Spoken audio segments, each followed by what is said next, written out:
What's up, freak bitches, wherever you may be, however you may be watching? Thank you for watching me as I mad scramble to try to get this stuff ready because I didn't have the starting soon screen up like I thought. So you guys have seen me clicking on stuff like a chick with my head cut off, trying to get all this ready. But hey, I'm so glad you guys are here. Thank you for coming and checking out our spoiler review of Wonder Woman. And joining me is my lovely woman, Miss Jennifer. How are you doing today, baby? Hello, I'm doing well, and yourself?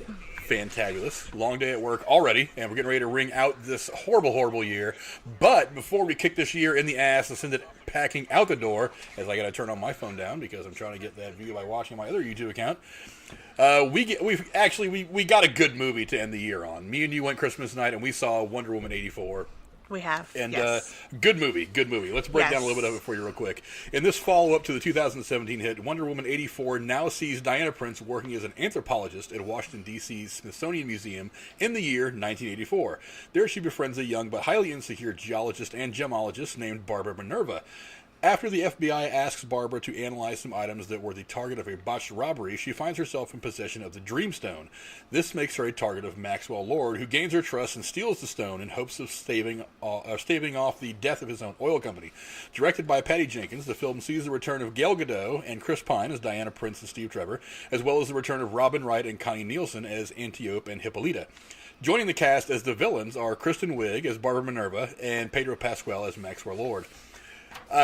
First off, one thing that jumps out at me is the casting. It's like, God, Wonder Woman has been very well cast. I'm still not quite with Gal Gadot, but I have to admit she's really, really kind of gotten better as an actress. She's still a little stumbling on some of her lines. Doesn't quite speak with a lot of affliction, but she is making a very good Wonder Woman. What do you think of her? I think she is amazing, as I've told you before. I personally think she's a good actress. I like how she portrayed Wonder Woman in both the first one and the second one. I've just grown to like her more. I'm not sure if I've seen her in anything else since the two Wonder Women, but I think she's a fabulous actress. She's done a couple of independent things. I know the only big name thing that she's done really before Wonder Woman is she has a very, very small role in a couple of the Fast and Furious movies. I'm not even sure she has any real dialogue, but her character dies at one point and she's kind of forgotten about. But she's gone on to bigger and better things anyway in the DCEU, so I've seen the first Fast and Furious. There's just too many to watch. That was really the only one worth watching anyway, in my opinion. But anyway. But, the other thing is, look, there's a lot about this movie that I really, really like, and some stuff that upon our second viewing it has kind of jumped out at me when I've been able to kind of sit and analyze some of it. It's, one of the things is the setting. This movie did feel to me like a mid-'80s action film. And I think that's fantastic. I don't know if it was supposed to feel like that, if Patty Jenkins thought that she was going to go for that kind of look and that kind of tone. But I am really, really happy with the way that the movie kind of played itself out like that. It was kind of... The 80s was this decade of decadence, and the movie kind of felt like that. It was very kind of over the top. It didn't take itself too seriously. Right.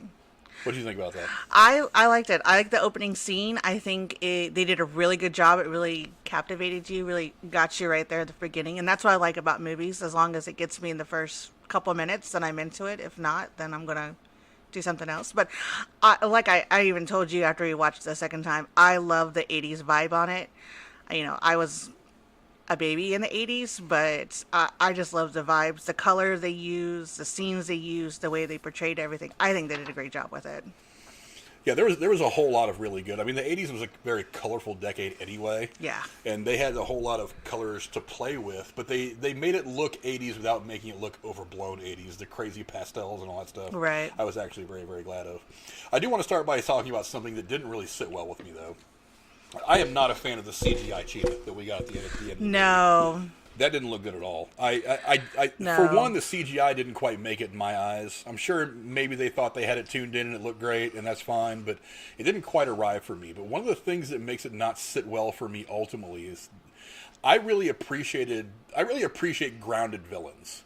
And that's one of the things that the MCU has tried to give us. It's one of the things that Christopher Nolan tried to give us with his Batman trilogy with Christian Bale, is grounded real-world villains, right. Not so much over-the-top crazy stuff. He managed to make a very over-the-top crazy villain like the Joker, a much more grounded Joker, and I think in a way made him more scary.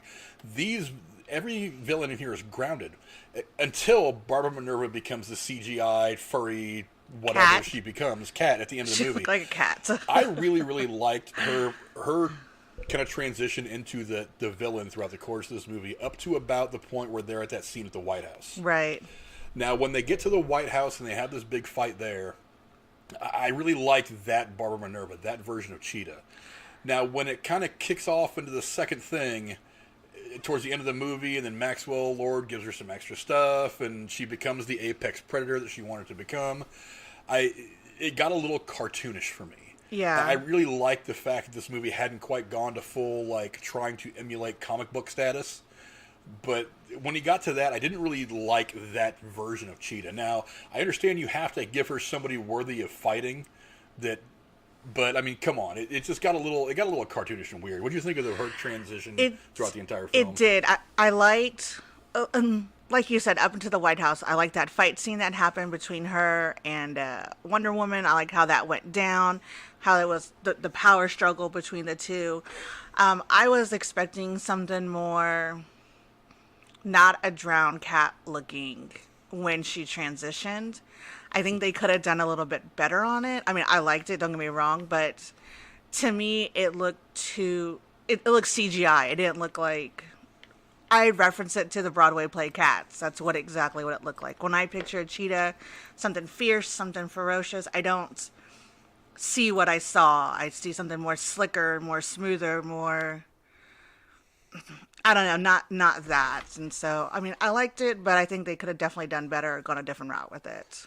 Yeah, but that's really my only beef with the villains, because honestly, I really liked Maxwell Lord. I really liked Barbara Minerva as, the villains. I love villains, and this goes back a little bit to Thanos. I don't want to compare DC too much to Marvel, because I don't like to do that. But you can find different ways to relate to Thanos, which is what makes Thanos a great villain. Right. You can relate to these two people, because in the beginning of the movie, you see Barbara Minerva. She's just this bumbling kind of scientific person. All she's really got is her work. Everybody kind of relates to everything that she's going through in the film. And it really is the same thing with Maxwell Lord. If you watch the trailers, he's being beefed up as just this guy who's a crooked. He's that used car salesman. He's trying to scam you. But in reality, once you start watching the movie and you get his character established, he really is a guy who's trying to do right by his son. He's trying to live up to the image that his son has for him, and that's what drives him to go to these extremes. And yeah, he kind of gets lost in it, which is kind of what happens to a lot of us. But you do kind of understand why he decides to go so aggressively down this path, because ultimately what he wants to do is he wants to do what's right by his son. So, I mean, you really do kind of relate to these and understand these guys. Yeah, I liked him. I like the character. I'm not very familiar with the actor himself. He looks like I've seen him in several different movies, but I like the way they portrayed him. I think at the end you do feel bad for him because, like you said, he just wanted to do right for him.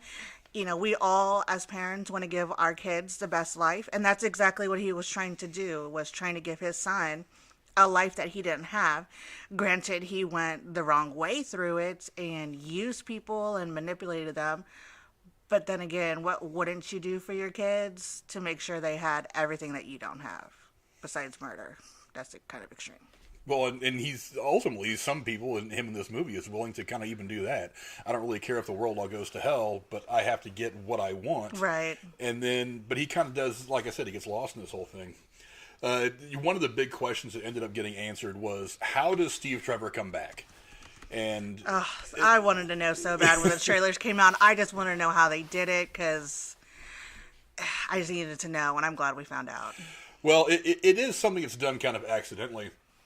It obviously, when the wish is made by Diana, she doesn't really understand what's going to happen when she's holding this dream stone and stuff like that. She doesn't yet know what's coming or what that stone's all about. So it was very much an action on her part. Right. But it is a bit cliche. It is. But I'm willing to give them a little bit of this, because it's a comic book movie after all. I mean, we're assuming that there's an Amazonian princess that's able to dodge bullets and move super fast and kick cars and tanks out of the way.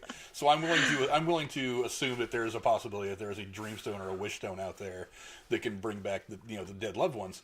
But it wasn't so ridiculous once you actually see the movie. Right. It made sense. It does make sense in the overall plot. Yeah. But one of the things that was great about this is they both end up realizing, and again, this is a spoiler review, so if you haven't seen Wonder Woman yet, You may I'm not going to want tell you to flat listen. out, we're getting into really, really spoilery territory here, as if we haven't already. When it becomes very clear to both Steve and Diana that she has to renounce her wish and essentially, I don't want to use this word, but kill Steve again, or just But send she has him to back give to him heaven. up. She has to give him up. Yeah. That to me was really a very poignant moment because, I mean, the idea is, what are you willing to sacrifice to be the hero? Right. Because the hero ultimately in these kinds of stories, they live the life of sacrifice. Right. They give up on the pleasures and the comforts that they probably very well deserve because they have to have themselves in place to do the right thing. Right. There's a reason why in many comic book storylines Bruce Wayne never gets married and becomes a dad, even though in some he does.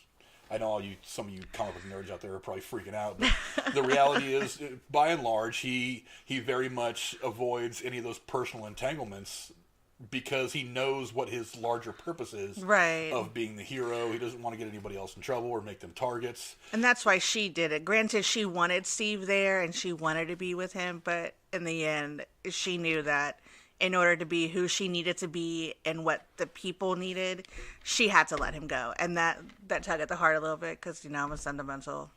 One of my favorite scenes is when emotional they finally realize that is what needs to happen, and Diana finally comes to it on her own. Oh. So they're kind of like on the side of that building against the wall, and they both realize it. They say their goodbye. And one of the things that I really loved about this scene, it was so beautifully shot and put together. I don't know if it was done by accident or if they storyboarded this or what. But she walks away. You don't see Steve disappear. No. She leaves him around the corner, and then you hear his voice say, "I will always love you," or whatever he says.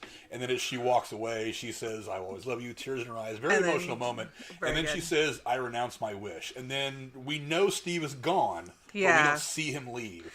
No. There was something great about the way that whole scene was shot. And then, of course, as she's running towards, the final fight, she develops her strength back and all that. Because, I don't know if we've touched on it yet, but one of the things, when you wish upon this stone, you get your wish, but it's at the expense of something you hold dear to you. Right. And what was happening is she inadvertently, when she made this wish to bring Steve back, started to lose her powers. She was starting to get a little bit more mortal and becoming very... she could be affected by the gunshots and whatnot. We saw her get blooded up and beat up And pretty bad. noticed that happened pretty quickly. I think when I realized it is when she was trying to get the lock off the door. And what should have probably been done in one easy motion for her, it took her like 2 or 3 tries. And I think right then is when she started to lose her abilities because, Steve was back. And of course, they didn't know that's why, but eventually they learned it. So I think it happened pretty early on in the movie. And I think it was funny that Steve was even still kind of impressed that she could just ultimately, after a couple of times, rip that deadbolt lock and everything right off that metal door. She's just kind of like, hey, I'm still Wonder Woman right now, so I'm still kicking some ass. But, she really does, especially in that moment, kind of embody the sacrifice you need to make to be the hero. Right. And it is one of those moments where you got to kind of ask yourself, do I have what it takes in that moment to sacrifice the love that I lost again in her time 70 years ago? I don't know. That'd be hard. That'd be like them saying, "Hey, you got to get rid of Frank in order to like be who you need to be." I'm like, oh, especially after going through what she went through in the original movie, losing him, and then getting him back after 60 years or so, roughly 65 years. From that'd be really hard. That'd be really hard. Yeah, very, very difficult to even consider putting myself in that shoes, but I don't know. But again, I mean, that's... and also, one of the things I want to touch on before I get to some of the trivia that I found about the movie is that little mid-credit scene with Linda Carter. There's a whole lot of theories being floated around right now as to what that scene actually represents and what it means. I am of the thought that it's kind of... it's a little more fan service than anything else right now. Right. There is some people saying, "Oh, well, you could have." Now, for those of you who again, this is a bit of a spoiler. In a mid-credit scene, you see someone who is clearly an Amazonian with the blue cape and the long dark hair walking away from the camera, and she saves a big beam from falling on a baby. And when this woman turns around and reveals herself, it is Linda Carter, who played Wonder Woman in the original 70s TV series. Wonderful actress. And it turns out that she is, what is it, Estonia? I believe that was her name. Estonian, Yeah. that she is Yeah. the one who, in the beginning of the movie, had that gold armor and sacrificed herself so that the other Amazonians could get away. That was awesome. To Themyscira and create their Paradise Island, to use the term from the original TV series in the 70s. And you come to find out that she actually survived fighting off all of mankind by herself. And she has been wandering the earth doing heroic things ever since. Now, there is this theory out there that she is going to be a significant part of Part 3. And that she could potentially be the villain, although I don't see it happening. I don't see that happening, no. I don't see them making Linda Carter the villain. I think that would like taint the show, the Wonder Woman show she was in, because you see her as this heroic woman, this icon, and yet you're gonna turn into a bad guy. It's like turning Batman into a bad guy. You can't do that. Yeah, that doesn't really work for me. That's just not fair. That's not fair to us. So let's not do that, please. Yeah, I would be perfectly fine to see her come back at some point, like at the end of Part 3, where, you know, maybe Wonder Woman's looking a little beat up and a little worse for the wear, and it's looking like it's not going to go her way, and then she comes in and throws some weight around. She does her Linda Carter 70s Wonder Woman thing, and makes that difference in Wonder Woman, you know, coming through in the final battle or being defeated, being that one thing. But I don't really see her being a big part of unless she serves as some kind of a mentor to Gal Gadot's version of Wonder Woman, going through maybe as a kind of a Yoda for lack of a better comparison, to be that one person who kind of helps guide her. Because in the first movie, when Gal Gadot decides to leave Themyscira, it's made very clear to her that she can't return. I still think she will at some point, but it's made very clear to her that she's not supposed to be able to just leave and then return. Right. So maybe this could be somebody who could guide her the way that, you know, her mother, you know, Apollonia couldn't, or Hippolyta couldn't guide her because she can't get to her to seek her wisdom. Who the hell knows? That'd be interesting to see. That's just my thoughts. I honestly, I'm really, really surprised that we didn't get some kind of a Linda Carter cameo in the first movie.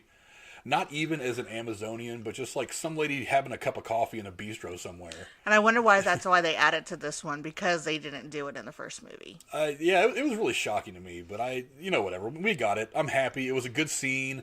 I think right now it was mostly fan service and not necessarily anything significant for what's going to be happening in the third movie. Which we actually now know. We've already gotten news. The third movie is coming. The day after this movie was released, on Christmas Day, it was the 26th that they actually announced that they have greenlit Wonder Woman 3. I'm so excited. Well, there's a couple of the news that could come out for it at this point has already been kind of interesting. They've already said it's going to be set in the present day, so it's not going to be a movie that takes place in 1990s or in the 2000s. It's going to take place present day for when it comes out, probably a couple of years from now. But it will be a contemporary film. Who knows what the actual storyline is going to be? Will they bring Steve back? Will Steve come back again? I mean, remember, we are dealing with the daughter of a god, so I mean, maybe a god could decide to reverse snap and bring Steve back for whatever reason. Who knows? But she also did seem to make eyes at the guy that Steve hijacked his body for a couple of days. So does she fall in love again? So maybe he ends up becoming a love interest. Who the hell knows? But I mean, I honestly at this point I don't know. I mean, you brought Steve back for the second film.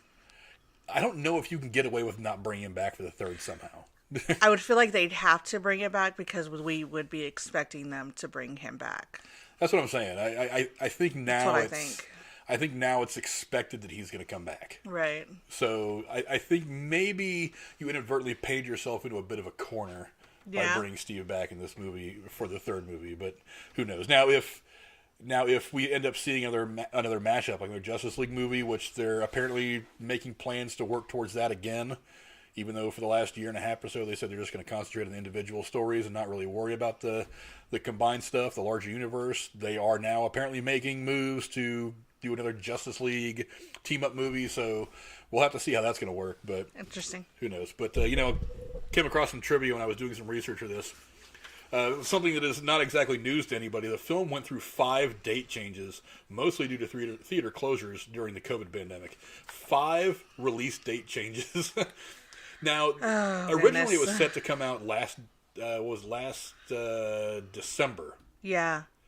and they moved it because they didn't want to compete against Star Wars Episode 9, The Rise of Skywalker, which makes sense. You don't want to go up against the juggernaut of Star Wars, even if you are a DC movie. Right. So that makes sense. They actually moved it forward to November, and then moved it back into, I think, February or March of 2020, and then obviously the pandemic and everything hits, and then back again, waiting for theaters to open up until finally they decided, just a few weeks ago actually, to do a simultaneous release both on HBO Max and in theaters. And it should be said, it's not a small thing. It did, I think, $16.5 million the opening weekend. Now, under normal circumstances for a movie like this, I would say that sucks really, really bad. But considering everything going on, that's pretty strong. Because there have been a couple of movies that have tried to open, like Tenet was a highly anticipated movie and didn't do that good. So the fact that $16.5 million worth of people decided to go see this movie on opening weekend, I think is a big deal. And I'm hoping that kind of trend continues. I'm hoping that some word of mouth will make people want to go see this thing in theaters. We went ahead and got HBO Max and watched it again yesterday, but I mean, but honestly, wasn't it so much better to watch this on the big screen? It was so much better on big screen. I just love movie theaters in general, and I think they should be on big screen first before, little screen. So. Yes. One of the other things I wanted to point out was that Lily Aspel, who plays I'm sorry, I probably pronounced it wrong, who plays the young Diana in the opening sequence and actually plays the young Diana in the first movie, she performed all the required physical stunt work herself at the age of 12 because it was deemed that she did a better job than her own stunt doubles. I think that says a lot about that little girl. She's yeah. And she's cute as a button, too. She is. She's pretty awesome. Not to mention, I love it when kids seem very, very sure of themselves. And when she's walking up into the stadium to start this run that they make in the beginning of the movie, she is not phased. I mean, she's there with women. She's there with Amazonian warriors who are literally twice her size, if not more. And she walks in there like she owns the place already. She was ready. And I'm she was. Part of it is because she's the daughter of gods and so on and so forth, and maybe these other women aren't. But man, I mean, she carries herself wonderfully in this movie, and I really hope that little girl ends up sticking around for the third one if we do any more flashback scenes, because I think she's awesome. It's really, really fun to go to these movies and know I'm going to see her playing the young Diana, being so rambunctious and aggressive and everything. It's just really, really fun.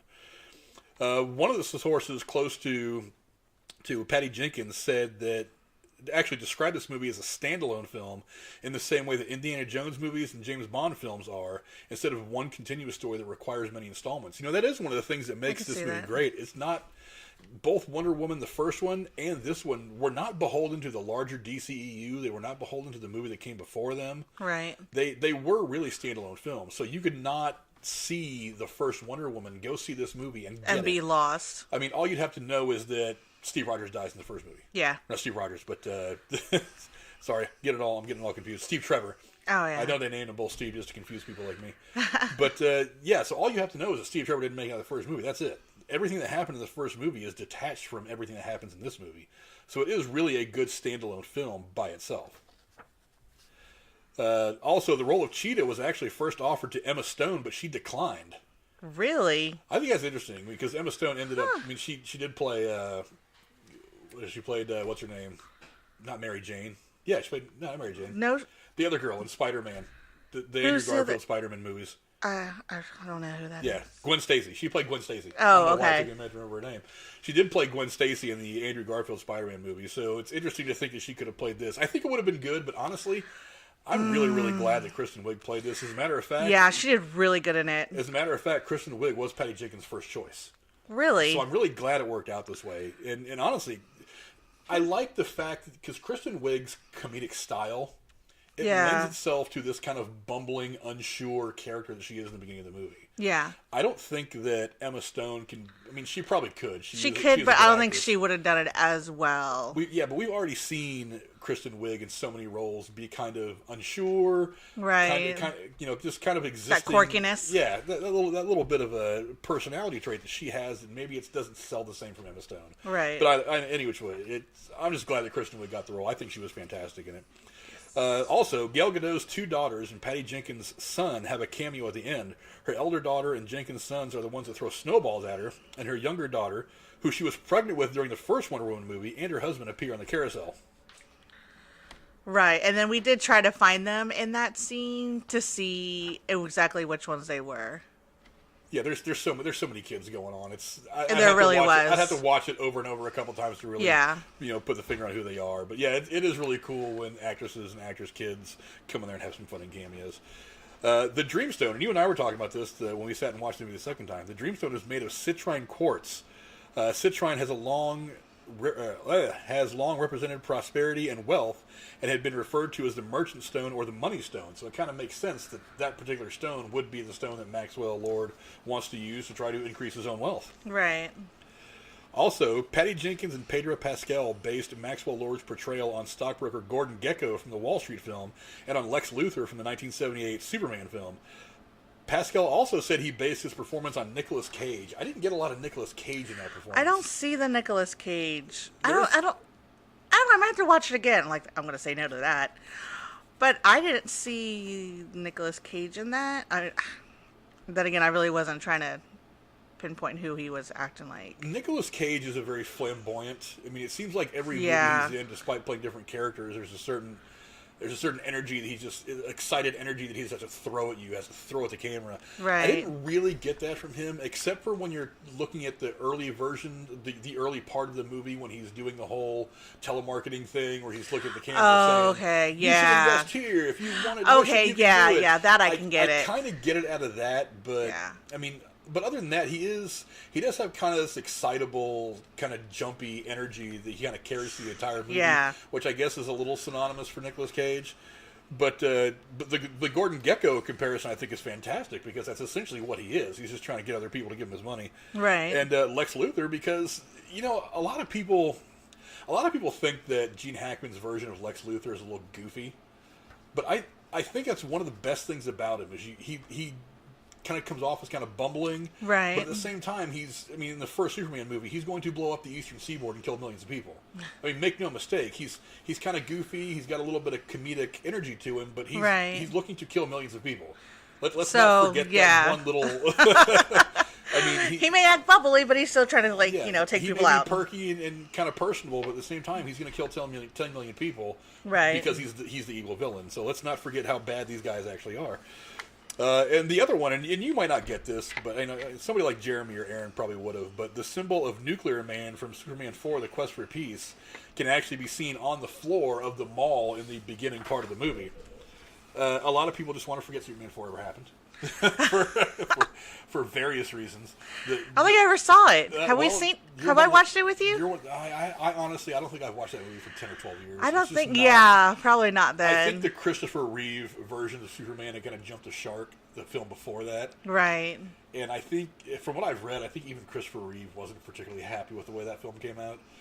But at the time, we were in the middle of Cold War, so the nuclear arms race was kind of a big deal. It was in the news all the time. Right. So maybe that was a good topic to kind of build your story around, to try to sell, but it was a little ridiculous. Basically, they use nuclear energy to create another evil version of Superman, and they call him Atomic Man, and they go into space and fight. And oh my goodness gracious! Maybe it's a good thing I haven't seen it. Well, you and I were watching the first episode of the Wonder Woman television series last night. Wonder Woman, and as campy as it was very mid-70s as it was. Oh my goodness gracious! That movie it was. Kind of that. I mean, when I go back and watch it, I'm like, that is not the best Superman we've ever seen. Oh my goodness gracious! It made me chuckle. And then of course it got really preachy at the end, and Christopher Reeves, Superman goes to the UN and starts preaching about how we need to get rid of nuclear weapons and yada yada yada. And while it's not that I disagree with anything that he said, it just got kind of preachy and a little too real world. I think you could have done it differently, but that's how movies were made back in the early mid '80s. So whatever. I really think that Christopher Reeve should have stopped at Superman 3 and just been happy, but shoulda. But he didn't. But anyway, that's all I've got for the trivia I've made. I mean, any final thoughts on this movie? Just kind of give it a grade overall. What do you think? I think it was a good movie. I had recommended it to my best friend. She ended up watching it and said it was really good. I don't understand why people were saying it was a bad movie. I personally thought it was great. Gat did really good on it. So did Patty Jenkins. I think the storyline was told great. I think all the questions that I had were answered, like the invisible plane, how Steve came back, all that. I think it all tied up really nice. I recommend it. Go watch it. 2, 3, 5 times, which is what we'll probably end up doing. But yeah, I thought it was a great movie. Yeah, I thought it was really, really good. I don't understand the divisiveness that this is causing amongst fans. I just don't get it. I don't either. Look, fandom in the last probably 10 or so years since Marvel really blew up with what they were doing, fandom's just gotten toxic. It used to be so great to be a Star Wars fan. Star Wars fandom is some of the most toxic fandom in the world now. And it sucks because it's really, really hard to enjoy the movies and talk to other Star Wars fans when they want to sit here and smash something that I really, really like about the newer trilogy. Or even some things that I like about the prequel trilogy, which not everybody likes, but there are good qualities about it. We do live very much now in this kind of all or nothing, zero-sum kind of existence to where we want everything to be great, and if it's not great the way that we want it to be great, we just think it all sucks. Look, there are some things about this movie, like I said, they don't sit well with me. Some of the CGI, they kind of over-progressed Barbara Minerva's character a bit. But I'm not going to walk out of the movie and say, oh my God, this entire movie sucked because of those two little things. Look, as fans, we need to get smart and realize that there's only one way to make a better movie, and that's to actually become a filmmaker. Right. Go make a film. Go become a writer. Go to school to be an artist and get involved with making some of these comic books and storylines and get involved. I mean, you can't just go to a movie and say, oh my God, this whole thing sucked because I didn't like this one thing about this character. No, you can't. It's a ridiculous way of doing it. But like I said, I think we've been so spoiled by Marvel the last 10 or so years. We expect major epicness. Yeah, I mean, we're expecting that every time out. And the reality is, I mean, look, everybody has a bad day at the office. Patty Jenkins is going to have a bad day at the office one of these days. I hope it doesn't come when she's doing a Wonder Woman movie. I really don't hope it comes when she's doing this Rogue Squadron thing for Lucasfilm. But look, you have to understand, nobody sets out to make bad movies. They all set out to make a movie that they think is artistically wonderful, and tells a great story, and has great characters. Sometimes they don't hit. I mean, look at that movie Cats. You brought it up earlier. Yeah. I mean, that movie had all the potential in the world. It's got, I mean, the Cats huge play cast. the Cats play has sold billions of dollars worth of whatever. I mean, it was huge for 30 years. And all the major stars that were involved in it that are hugely popular right now. And that is probably should not have never happened. reviewed movie ever. I mean, that should never have happened. The reviews themselves were comedy. I mean, it's like, go read some of the reviews. They themselves are horrid. I mean, people were actually saying, like, this movie made me want to kill myself. But I mean, honestly, just go see the movie. Go see it. Go appreciate it for what it is. I never, ever, ever go into a movie expecting to see Oscar-worthy material. I just want to be entertained for 2 hours. Yep. If there's a little something that misses, this movie, Star Wars movies have missed, Marvel movies have missed on a lot of things for me, that's fine. Overall, I just want the experience to be a positive one. I left the theater overall thinking this movie was a very, very good movie. Are there things? Yeah, there's some things. I don't know. Cora said in this movie when they did the slow camera speed on the random fight scenes. Remember how some of them were like really slow? Like they do that like almost like the Matrix move kind of thing. I thought that was badass. Yeah, you do that to build drama and suspense. I mean, that was like good, the bullet is flying past her, and she knows she can dodge it, but then she turns and sees it's headed right for Steve's face. Right. That's when she decides she needs to act, and then in that moment, just she whips it away with the golden lariat and whatever. But yeah, guys, just stop being so toxic. Just find reasons to enjoy movies. Don't find reasons to hate them. Look, I have criticized the DCEU by and large for a plethora of things since they started out, but I have to admit, the Wonder Woman movies have been great. Patty Jenkins actually, look, Walter Hamada's done a lot to kind of right the ship for the DCEU. He's the one that runs the DC stuff for Warner Brothers now. Walter Hamada has done a whole lot to right the ship, and I think it's a great everything that he's done so far. I'm a little iffy on some of the things that are coming, but we'll talk about that some other time. But I mean, by and large, it's on the right track now. Yeah. Patty Jenkins has done great. She is the one who I wanted to run the DCEU. When they were having their problems, I was on camera on this channel and probably Drew's channel over on Derailed saying Patty Jenkins has got a great vision. She needs to be the one to quarterback this entire DCEU. She's awesome. But for whatever reason, she's not. But I mean, things are going good right now. Aquaman was a very good movie. Shazam was surprisingly good. I think that was a really good movie. That actually was, because I fought you watching that one. Yeah, the two Wonder Woman movies I think have been good. Wonder Woman, the first one was fantastic. This movie I think is really, really good. let's let them continue to build. Let's keep going to see movies so that they know that we're supporting what they're building right now. Also, because we need to support the theaters and everything right now. Exactly. And real quick, before we go anywhere, I do want to say my quick shameless plug for the Patreon. If you become a patron for $5 a month, you can get entered to win $25 in free movie tickets to the theater of your choice. And the reason why this is important right now is because we're on our way to the end of this pandemic thing. Thank God. You know, the vaccines are getting out. People are starting to feel a little more comfortable as time goes on. We're not just going to see movies to support the movie production companies.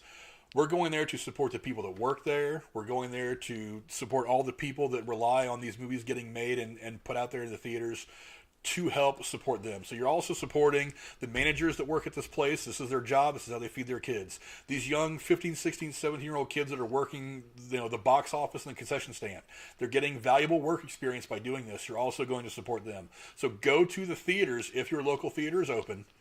Go see a movie. You can go matinees. Look, I know money's tight for everybody right now. You can go to the matinees for like $6-7 a piece before noon at the local theater. And they're not even that crowded right now. And they're not. They're and really right now, not. I mean, honestly, the showing that we went to.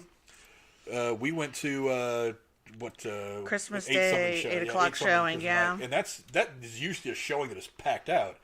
Yeah. On any normal Christmas day, and even now with the social distancing and the so many seats not being available because they don't want to pack a bunch of people in, it was still full. All the available seats were sold. Yeah. And so and I think it was for many of the showings that day. So I mean, by all means, go to the theater, and if you want to join the Patreon, there is a link in the description below. You can do that for $5 a month. Next week, actually, the next Thursday show is going to be where we give away the next round of $25 gift cards to go see the movies. So go join the Patreon. You support this channel financially. It helps us out a lot. And you get a chance to go see movies for free, $25 worth on us. So I hope you guys think about going to do that. And if you do, fantastic. A week from today, we'll be giving away $25 in free movie tickets. So closing thoughts on the movie. It was a good movie. Go see it. If you don't like it, I don't care.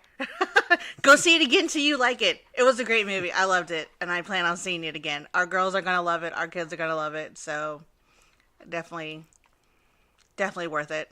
Yeah, I think it was definitely a good movie. I don't think it needs to be divisive. It needs to be what it is. It's an entertaining couple hours. It helps further Diana's story as we get into whatever's coming for her third film, and maybe whatever is going to be coming for the larger cinematic universe, for the DCEU. I think it's going to be fantastic, everything that's coming out. Just go see this movie. I think it's a good movie. Accept it for what it is. It's a fun little period piece, just like the first one, only instead of taking place in 1918 or 1919, it takes place in the 1980s. So you can have some fun with looking at all the horrible things that we used to do to ourselves in fashion in the 1980s. Luckily, back then I was not wearing crazy stuff. I was just like a blue jeans t-shirt kind of kid.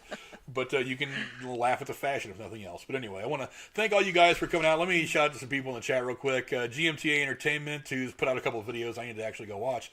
Bry Guy, Jen was in there. Coro's in there. A couple of people. Cora. Travis was in there. So I want to thank all you guys. Jabroni Jabber, don't forget his show is actually be coming up here in about an hour or so. I'll be on his show tonight. We'll be ringing in the new year over on the Jabroni Jabber podcast. The link to his channel is in the description down below. Go check that out. Gina J popped in. I'm going to be coming for her title here next Sunday. We're coming after you, Gina J. Gina. She's the one that took it from me. We're coming after you. I'm bringing the whole harsh